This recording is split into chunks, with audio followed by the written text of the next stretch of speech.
Hey guys, welcome back to my channel. I'm Sophie. This is Jackpot Comic Talks, and it is officially December, which means there are a few changes in order.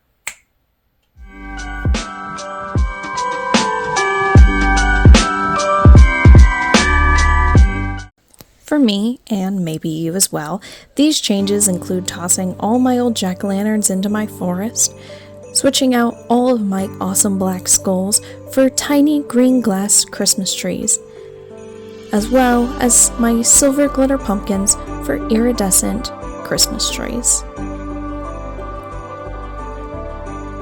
Perhaps, like me, you even switch out your little kitty's awesome matching Halloween collar and bow tie set for a nice, classy, wonderful sushi collar and snowflake bow tie. You might even replace your ginormous Hush Saga omnibus for a cool Las Vegas Raiders themed Christmas tree. Go Raiders! And, again, like me, you might even find yourself changing your Incredible Scream themed lock screen wallpaper for a more appropriately themed Spider-Man in chilly cold weather themed background.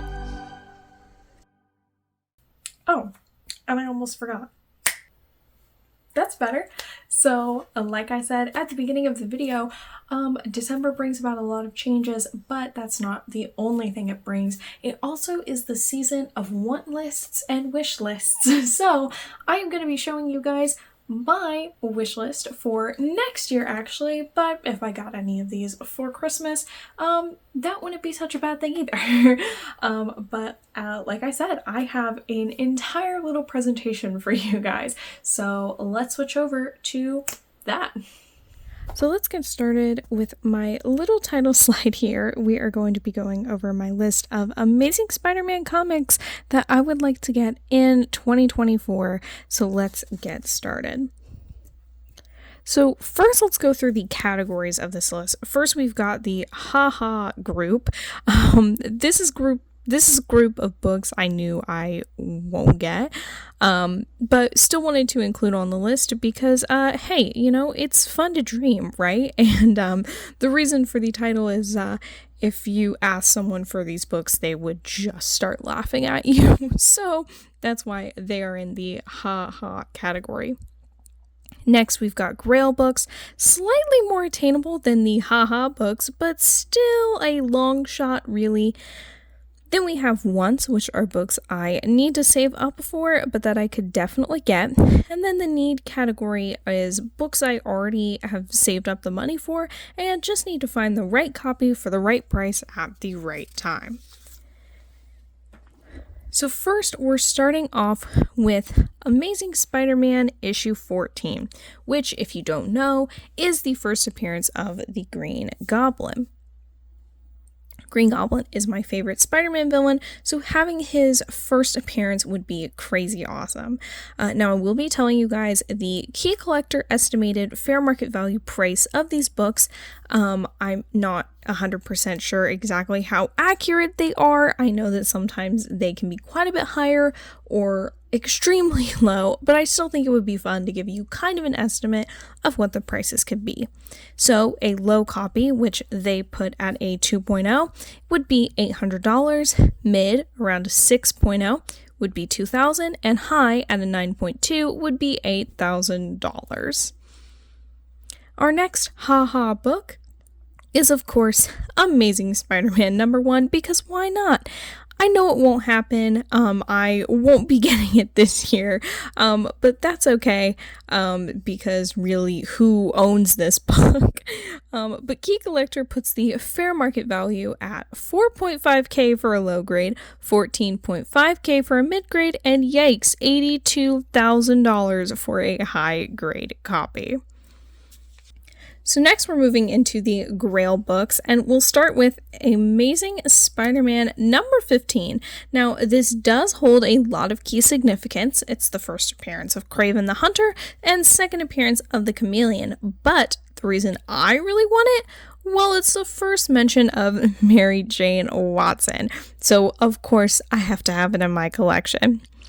The fair market value on this is $370 for a low grade, $100 1.4 thousand for a mid-grade copy and 3.4 thousand for a high grade.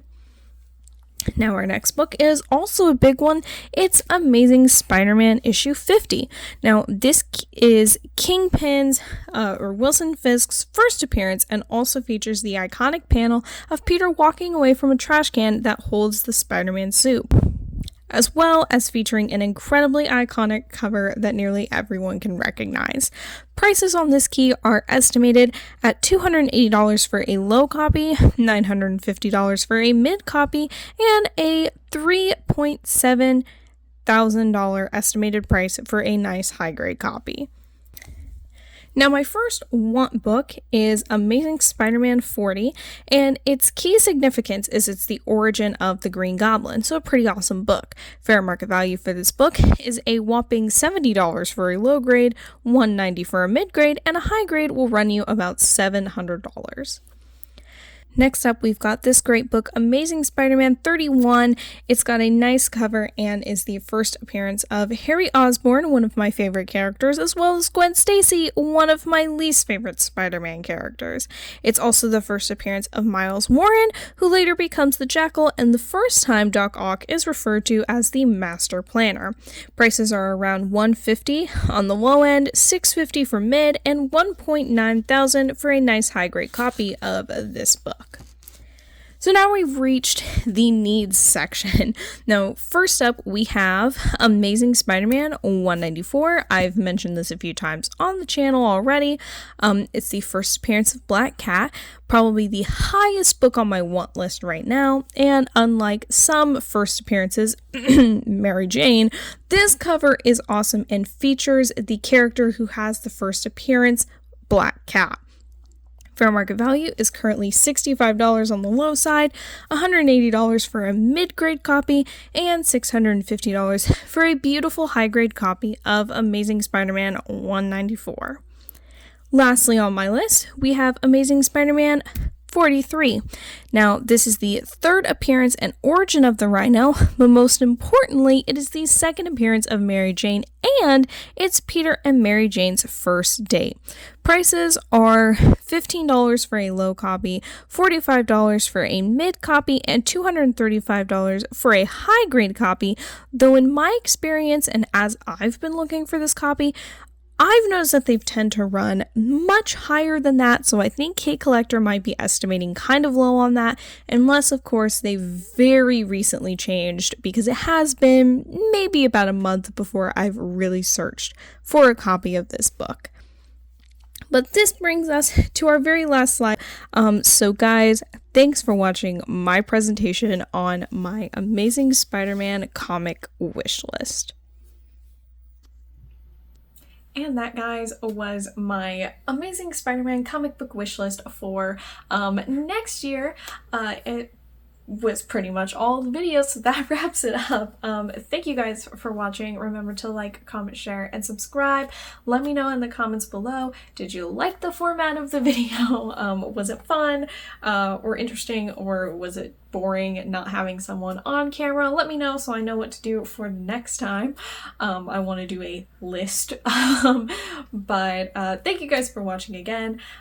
As always, I hope you hit the jackpot with your next comics, and I will see you guys next time. Bye!